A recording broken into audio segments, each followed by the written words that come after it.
Bonjour, nous en arrivons à la dernière vidéo sur la liturgie eucharistique et ce fut un plaisir de vous partager ces quelques réflexions qui ne demandent qu'à se poursuivre par vos lectures et vos méditations. Vous me permettrez, j'ai un peu plus écrit le texte que je voulais vous partager aujourd'hui. Alors je vous le disais dès le début de ces vidéos, l'Eucharistie nous fait entrer dans un autre temps.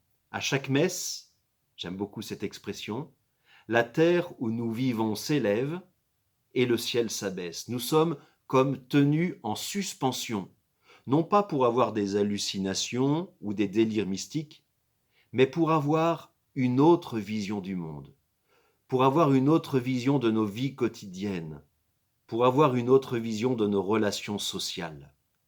Le sacrement de l'Eucharistie devrait nous aider à voir les choses à la manière de Dieu, c'est-à-dire avec de la hauteur. Quand saint Augustin expliquait le sacrement de l'Eucharistie à ses fidèles, il aimait leur dire « Quand tu communies, deviens ce que tu reçois ». C'est-à-dire qu'en communion, nous puissions penser comme Dieu, parler comme Dieu, voir la réalité à travers les yeux de Dieu. Le changement du pain et du vin en corps et sang du Christ a pour but de transformer aussi notre être et notre chair en hommes et femmes divinisés. Nous le disons lorsque nous versons cette petite goutte d'eau dans le calice, puissions-nous être unis à la divinité de celui qui a pris notre humanité. L'Eucharistie nous divinise. Comme dirait Benoît XVI, elle nous rend consanguins au Christ. C'est fou. La messe n'est jamais indue pour un fidèle, comme jamais indue pour un prêtre ou un évêque, mais c'est un don de Dieu.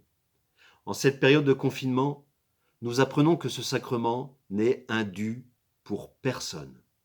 Aucun de nous ne peut saisir, retenir dans ses mains ce sacrement qui nous dépasse. En cela, j'aime quand les pères de l'Église donnaient comme terme à ce sacrement, ils parlaient, eux, d'un mystère. Célébrons le mystère ou les mystères. Ce terme de mystère nous aide à ne pas emprisonner ce sacrement, à ne pas nous l'approprier.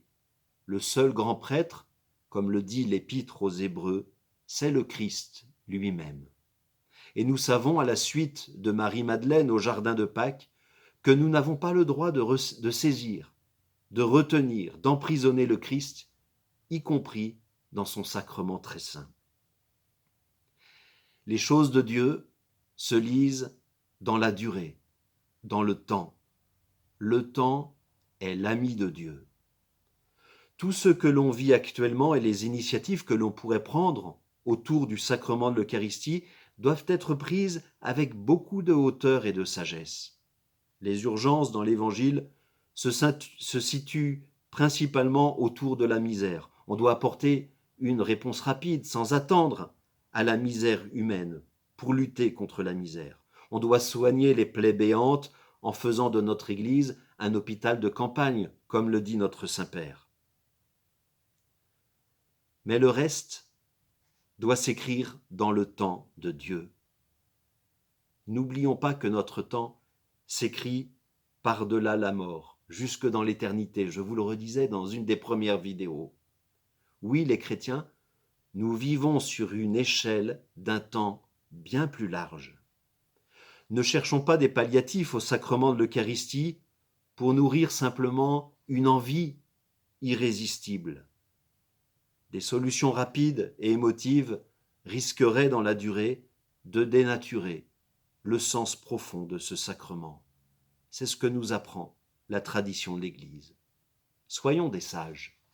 Notre monde a tellement besoin de sagesse, d'hommes et de femmes qui, les pieds dans la glaise, voient pourtant les choses d'en haut.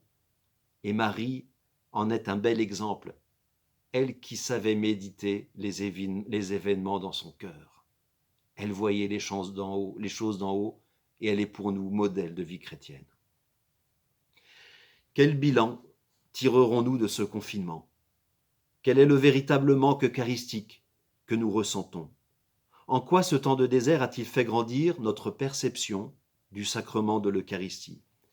Quand nous reprendrons joyeusement le chemin de nos communautés chrétiennes, et nous l'attendons, J'espère que nous ne ferons pas que reprendre ce que nous vivions avant, mais que nous prendrons le temps de nous partager ce que nous avons discerné de ce temps habité de Dieu.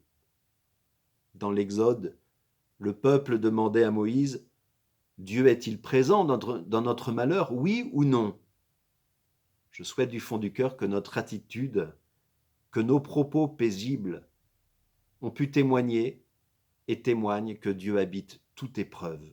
C'est bien là notre vocation chrétienne, être les témoins que Dieu est présent et vivant aujourd'hui en toute situation. Dieu ne se détourne jamais de ses créatures, surtout dans l'épreuve. Ne réagissons pas comme si Dieu n'était pas à nos côtés, comme si Dieu avait quitté ce monde. Il vit, il nous sauve, il est présent. En contemplant la crèche à Greccio, saint François d'Assise aimait montrer l'enfant Jésus si petit en disant ces mots « Regardez l'humilité de Dieu ». Nous en avons fait un chant magnifique, que nous aimons et que nous reprenons souvent lorsque nous célébrons l'Eucharistie ou que nous adorons ce sacrement. Ce sacrement de l'Eucharistie nous montre effectivement l'humilité de Dieu. Le Concile Vatican II dit, lui, que l'Eucharistie est la source et le sommet de la vie chrétienne. Un vieil évêque commentait de manière magnifique cette expression de Vatican II. Il disait ceci, « Il n'y a rien de plus salissable qu'une source et rien de plus fragile qu'un sommet. » Que ce temps que nous vivons, douloureusement, nous fasse découvrir à nouveau ce sacrement, source et sommet de la vie chrétienne. Ainsi nous célébrerons dans la fidélité à la volonté du Seigneur, en faisant mémoire de lui et uniquement de lui. Le Christ est le seul maître de l'Eucharistie. Il nous invite à nous conformer à ce qu'il a institué au Cénacle il y a 2000 ans. Et nous faisons cela en mémoire de lui.